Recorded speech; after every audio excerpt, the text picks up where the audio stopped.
Konnichiwa. On continue notre tour des quartiers à Tokyo et cette fois-ci on est à Minato-ku. Donc vous allez pouvoir voir qu'à Minato-ku il y a vraiment de tout et n'importe quoi. C'est ce qui fait le charme de ce quartier.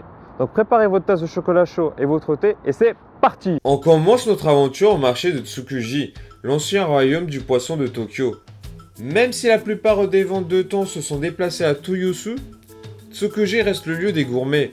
Vous y trouverez de tout, du sushi ultra frais servi par des commerçants super sympas. Bienvenue, merci. Au couteau de cuisine capable de trancher même les discussions. Une vraie expérience sensorielle, où l'odeur de la mer se mêle à celle du tamagoyaki, encore fumant.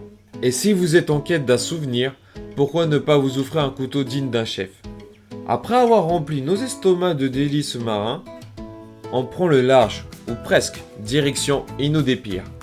Bienvenue à Inudebir, votre point de départ pour découvrir Tokyo depuis l'eau. Que ce soit une petite croisière relaxante ou un ferry vers une île, c'est ici que l'aventure commence. Sur certains bateaux, vous pouvez même déguster un bon repas pendant que Tokyo défile sous vos yeux. Le meilleur plan pour combiner tourisme et gourmandise. Surtout si vous avez encore faim après le marché de Tsukuji. Après cette petite pause maritime, on retourne sur Terre pour un temple un peu spécial. Un lieu où les renards veillent sur vous. Voici le Toyokawa Inari Tokyo Bensuin. Un temple où les renards sont partout. Ces petites statues mignonnes mais mystérieuses sont les messagers d'Inari, la déesse de la prospérité. Un temple où bouddhistes et shintoïstes cohabitent joyeusement. Et si vous croisez un renard avec un bawa rouge, ne vous inquiétez pas. C'est juste pour attirer la chance et non pas un clin d'œil d'un déjeuner manqué.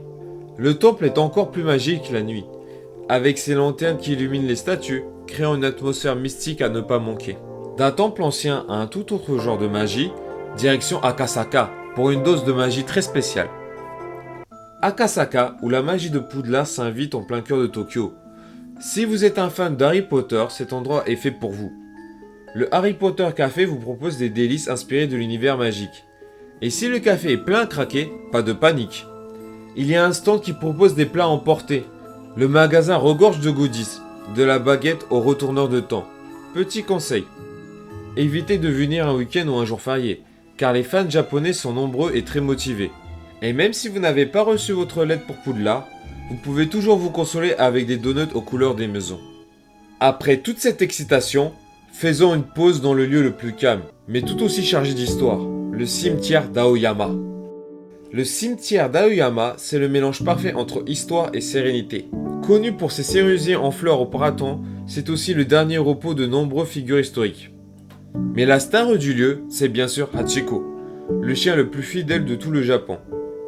Même si Shibuya possède sa célèbre statue, c'est ici qu'Hachiko repose auprès de son maître, un lieu à la fois apaisant et émouvant.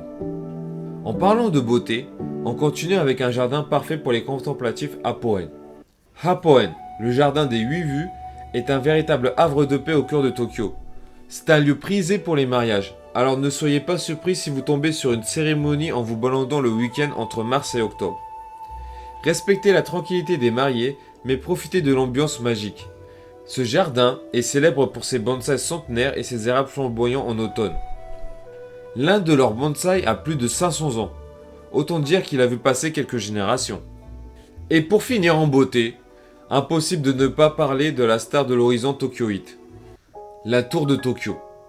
La tour de Tokyo, c'est l'icône du renouveau japonais d'après-guerre, inspiré de la tour Eiffel mais avec ce petit twist japonais.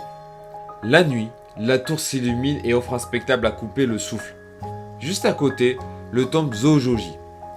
Un trésor historique lié à la puissante famille Tokugawa, offre un contraste fascinant entre tradition et modernité. Ce temple, fondé en 1393, est le lieu de repos de plusieurs shoguns, et son immense porte Sange Datsumon, veille de près de 400 ans, est un témoignage de la résilience japonaise.